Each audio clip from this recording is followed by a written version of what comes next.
Thursday, longing. Psalm 42, 1-3 and 11. As a deer longs for flowing streams, so my soul longs for you, O God. My soul thirsts for God, for the living God. When shall I come and behold the face of God? My tears have been my food, while people say to me continually, where is your God? Why are you cast down, O my soul, and why are you disquieted within me? Hope in God, for I shall again praise him. We are not by the leafy lakeside of an English country park here. A deer stands still in the heat of the day. Nostrils are lifted, quivering and straining for any hint of water on the parched breeze. Deer can scent water from up to 5 miles away, which is just as well. In this wilderness, thirst is a matter of life and death.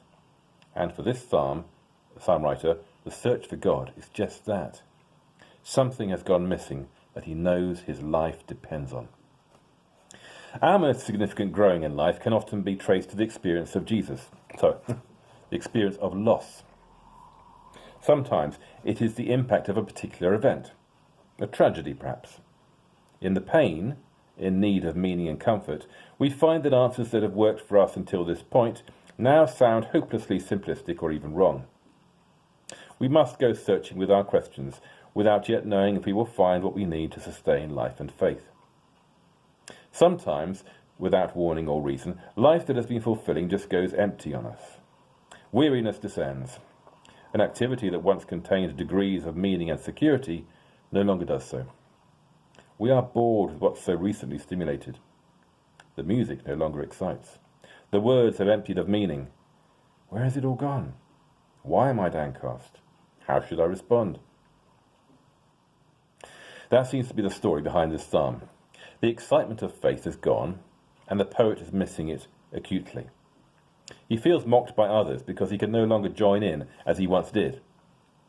Anyone who finds themselves on the edge of faith, while in the midst of enthusiastic believers, knows how that feels. He cries out to God, who has vanished. He also talks in perplexity to his own soul. He doesn't know himself anymore. Why am I feeling like this?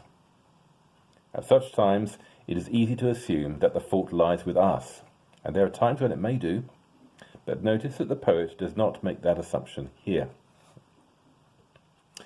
When a crisis hit me some years ago, I was on the edge of a breakdown and felt I was losing everything. The faith that had been with me for a lifetime offered no solace. In fact, it was part of the problem. I remember saying to my counsellor, I don't think I believe this anymore. The response was so wise. You do not look like someone who has lost their faith, but you are living out of a part of yourself that you have not spent much time with before. So it is not surprising if you are feeling like a stranger to yourself. Our longings are always the starting place. They trace the contours of our desires. They map our dreams. They reveal our personal geography, so they are vocational in shape. Qualifications and questions that ask for yes or no answers are not of use here. Nor is the interviewer's question, do you think you have the skills and experience required? Or, if the focus is religious, do you believe that God has called you? There is a wiser question, still asked in monastic life at times of choice-making and commitment. What is your desire? This desire is not the same as selfish desire. It is a way of speaking about my most authentic self, the real me, as God has made me. The question is asked only after a long and careful discernment. We must stay with the longing. Instead of trying to solve it by searching for excitement, we must listen to it carefully. Monastic life has a saying for such times, stay in your cell, and your cell will teach you everything. Of course, that is the last thing we want to do. But the answer to this restiveness is not distraction. The longing is the prayer. So, pray it with all your heart. A feature of those psalms that begin with distress and loss is that they often finish with praise. But happy ending faith is not on offer here. The willingness to long, to thirst, to stay with the emptiness and the questions brings its gift. The psalmist knows this. So we wait in hope. for our longing is the clearest sign that what we seek is already to be found in us. Simple reflection for today. What is my desire? See you tomorrow.